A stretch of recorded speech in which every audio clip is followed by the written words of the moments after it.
The morning I walked out with my coffee and heard a backhoe screaming through my grandfather's pecan grove, trees he put in the ground the year I was born, I knew the Cedar Crest HOA had just started a war they weren't ready for. Diesel hanging in the air, soil rolled open like someone had peeled the skin off my land, and some foreman in a hard hat waving a permit signed by Madeline Crane, HOA president, luxury realtor, and the kind of woman who can look at a working ranch and call it visual clutter with a straight face. They said it was a critical drainage project, a 48-inch steel pipeline slashing 600 feet across my pasture so their golf course runoff could dump into the creek where my cattle drink. And for that privilege, they were offering me $8,000, non-negotiable, like they were leaving a tip. Madeline stood there in spotless boots and designer sunglasses, explaining with that polished sales voice that Cedar Crest Springs represented over $100 million in property value, that my aging ranch operation should be grateful to participate in community progress. And she clearly thought I was just another worn-down landowner who'd cave because lawyers cost more than fences. What she didn't know was that I'd been raised by a man who believed land came before pride, before comfort, before pretty much everything.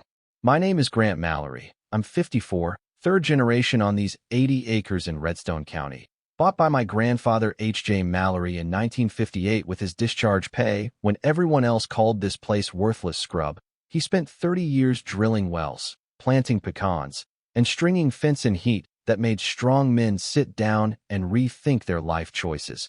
And on my 25th birthday, he handed me the deed and said, "Don't let anybody take this from you." That sentence is carved so deep in my skull it might as well be bone. We're not rich, but the land's paid off. I run 40 head of Angus, keep bees. My wife Emily teaches 4th grade in town. Our daughter Lena just finished vet school, first Mallory with a doctorate. We're not desperate, and that matters because bullies sniff out desperation like blood in the water, and there wasn't any here, at least not on my side of the fence. What Madeline also didn't know was that 15 years ago, during a brutal drought, I bought a failing little water utility called Silver Creek Utilities, paid $340,000, tucked it quietly under Mallory Ridge Holdings LLC, and let my manager Caleb Ortiz run it while I went back to mending fence and feeding cattle. No press, no ribbon cutting, just a line in state records. Because out here water isn't decor, water is leverage, and Silver Creek now supplies 14 small towns, including every house, every sprinkler, every sparkling pool inside Cedar Crest Springs. The HOA didn't start with a pipe. They started with pressure. 5 years ago when the development went up, Madeline sent 3 offers for my land. First $600,000, then $750,000 with glossy blueprints for a boutique hotel and vineyard. Then, when I kept saying no, she dropped it to $500,000 and told me to take it or lose out as values slide. When I refused again, the smile disappeared and the machine turned on. 6 months later, a convenient drainage study magically declared my creek the only viable outlet. The county attorney rubber-stamped a public necessity easement. Wade Collier, our commissioner and old friend, pulled me aside in an office that smelled like burnt coffee and regret, and quietly warned me that fighting it could take years and tens of thousands in fees. So I did something that must have looked like surrender. I took the check, signed the easement, let Madeline smirk about my neglected barn, and while she was savoring her little victory, I was photographing every survey stake, permit, map, and email, because my grandfather didn't just tell me to pick my battles. He told me that once you finally pick one, you finish it. The land struck back before I did. A week after the pipeline went live, my cattle walked to the creek like always, stopped dead, and refused to drink. If you've never raised cattle, you don't know the particular dread that hits when 40 Angus stand 10 feet from water and bawl instead of lowering their heads. You've got maybe 48 hours before dehydration turns into vet bills and permanent damage. I grabbed a sample jar, drove to the county extension office, watched the tech run tests, and when he came back his face said everything. pH way too high, silt 4 times normal, traces of diesel, concrete leach, fertilizer runoff, recent contamination. He said, asked if I had construction upstream. I told him I sure did, and it had an HOA logo on the side. When I called the Cedar Crest office, some bored teenager told me, "Not our problem, your cows, your issue," and hung up. So I drove to the clubhouse, walked across marble floors and under a chandelier that cost more than my truck, sat on a leather couch that looked allergic to denim, and waited 40 minutes while residents walked past, giving me that look you save for stray dogs. And when Madeline finally let me into her glass-walled corner office with the perfect golf course view, I laid out the lab results, asked for basic remediation, a settling pond, filtration, anything. She skimmed the pages like junk mail, implied my herd might be overgrazing and stirring sediment, then dropped her favorite math problem: Cedar Crest at roughly $140 million in property value. My place maybe $800,000 on a good day. The county agrees our needs outweigh yours, she said. And if I didn't like it, I was welcome to sue, knowing I probably couldn't afford to. On the drive home, with that smug line rattling around in my head, I spread out every document we had on that pipe and texted Caleb at Silver Creek. Told him to pull Cedar Crest's entire contract, all 20 pages, and buried near the back we found gold. A clause that said if a customer contaminated upstream sources or violated environmental covenants, Silver Creek could jack their rates up 300% and force corrective action at their expense, and that language might have bored every homeowner who'd ever signed it. But to me, it was a loaded rifle sitting on the table. I bought trail cameras, tucked them along the easement, and within days I had footage of HOA landscaping crews opening pipeline access hatches and dumping bags of grass clippings, pool backwash, and bucket lawn chemicals straight into the line. Cedar Crest trucks front and center, their logo bright as day. One supervisor caught on audio saying, "Just dump it. Nobody checks this thing," which is the kind of sentence federal regulators enjoy hearing. I backed those files up 3 different ways and labeled a folder "Evidence," because I knew what was coming next.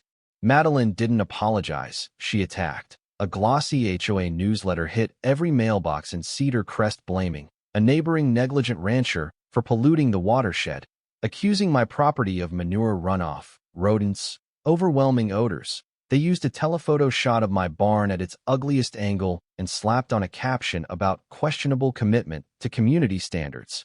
And I might have rolled my eyes if it had stayed inside their gates. But then Lena called from her apartment in town, voice shaking, because someone had taped that newsletter to her door with a note saying, "Your dad is poisoning our kids." And an hour later, Emily came home pale, her principal having received an email, CC'd to the school board, asking if a teacher married to a documented polluter should really be in a classroom. That's when my anger stopped boiling and started freezing into something sharper. I hired Dr. Nolan Pierce, a hydrologist with a PhD and beat-up sandals, paid him $1,200 to test everything, creek above and below the pipe, runoff straight from Cedar Crest, and 10 days later his 30-page report said my land was clean and the contamination was coming from their drainage system, listing unpermitted discharges and chemical cocktails tied neatly to a specific section of the Clean Water Act. I made certified copies, mailed them to Madeline, the county environmental office, the state EPA, and Wade, and stapled an invoice to the top. Nolan's fee, the $8,000 easement, vet bills, and cattle stress. $13,700 due in 30 days. The answer wasn't a check. It was a zoning inspector barely old enough to shave showing up to verify whether I exceeded my permitted headcount. I walked him through meticulously organized binders. He apologized, admitted it felt retaliatory, but he still had to log it. And that night someone cut 50 feet of my fence along the easement, posts knocked down, wire snipped clean, my cattle wandering onto Cedar Crests. Perfect golf course like they'd found heaven.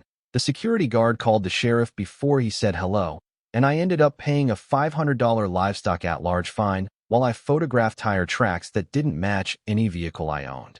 So I stopped playing defense and started counting. With Caleb's help, I pulled 5 years of Cedar Crest water usage, saw they'd been exceeding their allotted volume by 18% every month for 2 years, never billed due to oversight, which meant they owed $23,000 in overages and late fees alone. And his deeper audit found 17 unpermitted fire hydrants tied into the system and 2 illegal irrigation wells drilled straight into the Silver Creek aquifer, which in Texas isn't just a policy issue, it's felony territory. I took all of it to Dana Flores, an environmental and water rights attorney who went to college with Emily, laid out the fence cuts, the smear campaign, the contamination reports, the contract violations, and she listened, got very quiet, then said she'd take the case pro bono for the precedent and publicity, and asked me the only question that mattered, how far I was willing to go, and I told her. as far as I needed so nobody else had to live this story. While Dana filed a lawsuit that read like an indictment: trespass, nuisance, defamation, negligence, breach of easement, intentional emotional distress, Clean Water Act violations, I walked the pipe with Howard Tate, the retired engineer who built Silver Creek's original system. And he confirmed what we suspected: the line was undersized and cheaply put in, guaranteed to blow under a serious storm. So we spent $6,000 on a bypass to get my cattle clean spring water no matter what installed, sensors to log flow and pressure, and waited, because sometimes the smartest move is to let a bad structure fail on its own. The storm finally came, 9 inches of rain in 18 hours, and at 2 in the morning I woke to a sound that wasn't quite thunder, more like a freight train made of water. When I reached the easement with a flashlight, 3 sections of that pipe had exploded, gray-brown runoff roaring across 12 acres of my lower pasture. Hay underwater, fence washing out, the smell of chemicals and sewage thick enough to taste. And for the first time in months I felt relief, because now it wasn't just my word against theirs, it was physics and video. Howard flew his drone at sunrise, documented everything, pulled samples that matched previous contamination, and we calculated $38,000 in damage on my side, while inside Cedar Crest 60 homes had no water and another 100 had brown sludge trickling from faucets for a day and a half. The HOA meeting that followed was chaos. Homeowners shouting about $900 dues and no drinking water. Arthur Blake, the one skeptical board member, tried to fire Madeline and bring in an independent engineer, got outvoted, resigned on the spot, and walked straight to Martha Reyes at the High Plains Chronicle to say on record that the HOA was mismanaged and dangerous. Dana amended our lawsuit to add flood damage and punitive claims. Caleb confirmed Cedar Crest still hadn't cured their contract breaches, and we delivered a countdown. On day 31, Silver Creek would legally terminate service if every violation and overdue charge wasn't resolved in full. I reserved the biggest room at the county courthouse, invited commissioners, the regional EPA representative Elaine Porter, Martha, and every homeowner in Cedar Crest, called it a town hall on water rights and community accountability. And by the time we started, there were people standing in the hallway, phones up, voices low, that electric tension you feel before a storm breaks. Wade opened. Dana walked through our evidence. Howard explained the engineering failure in plain English. Elaine calmly announced that state and federal investigations into unpermitted discharges and illegal wells were underway, with substantial fines and possible criminal charges on the table. And that's when Madeline grabbed the mic, called it a witch hunt, painted me as some bitter rancher shaking down hard-working families, only to have homeowners shout back about flooded basements and ignored emails. When the room finally quieted, I walked to the podium, looked at Madeline, then at the crowd, and told them I hadn't wanted a fight. I'd asked for fairness and gotten slander, that she'd told anyone who would listen I was powerless because I was just a rancher, which was mostly true until you considered one detail she'd never bothered to check. I pulled out the ownership registration for Silver Creek Utilities, held it where the projector could catch it, and explained that Silver Creek was owned entirely by Mallory Ridge Holdings LLC, and that Mallory Ridge was me, had been for 15 years, meaning every glass of water, every lawn sprinkler, every HOA pool in Cedar Crest depended on the man she'd been mocking in newsletters. The room gasped. Someone laughed in disbelief. Madeline's face went from furious red to chalk white, and I calmly explained that under their contract, if Cedar Crest didn't fix its violations and pay what it owed, Silver Creek would legally terminate service within 72 hours, making their homes uninhabitable and killing any expansion plans. Then Dana laid out the only deal on the table: remove the pipeline, restore my land at HOA expense, pay $100,000 in damages, half.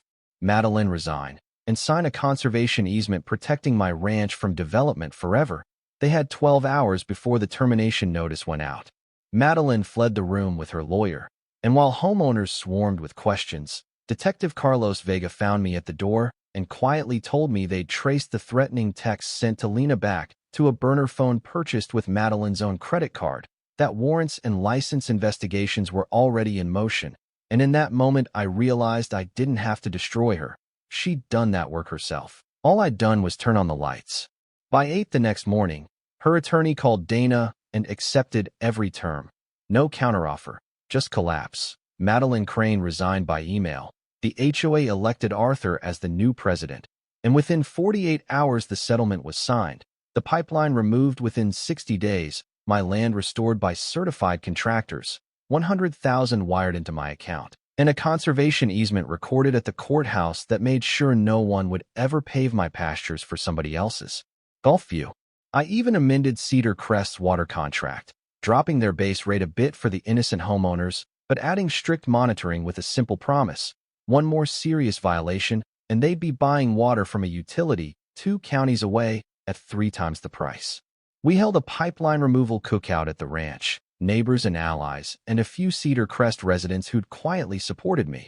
Kids splashing in a creek that finally ran clear, my old dog bear chasing frisbees until he collapsed in the shade, brisket smoking since dawn, Emily's peach cobbler disappearing in minutes, and as the fireflies came out, Lena told me she'd signed the lease on her own clinic in town, funded by part of the settlement. I later took another chunk and started the H.J. Mallory Water Stewardship Fund to help other small landowners facing the same kind of pressure, with Dana offering legal advice and Howard doing technical consults, because winning doesn't mean much if you're the only one who gets out. Most nights now I sit on the porch, watch my cattle graze on land that's finally protected by more than just stubbornness. Emily hands me a glass of lemonade and asks if I have any regrets. I joke that I should have charged them interest, and she laughs. But under that joke is something simple. I'm glad I didn't roll over. I'm glad I fought smart instead of loud. And now I want to ask you, if someone powerful decided your home, your land, your work were expendable, would you keep the peace and hope they show mercy? Or would you start documenting everything, learn your rights, and fight smarter, not just for revenge but for justice? And if you've ever gone toe-to-toe with an HOA or a boss or a neighbor who thought they owned you, tell me how you fought back, what worked, what didn't. Because the more of these stories we drag into the light, the less room there is for people like that to hide.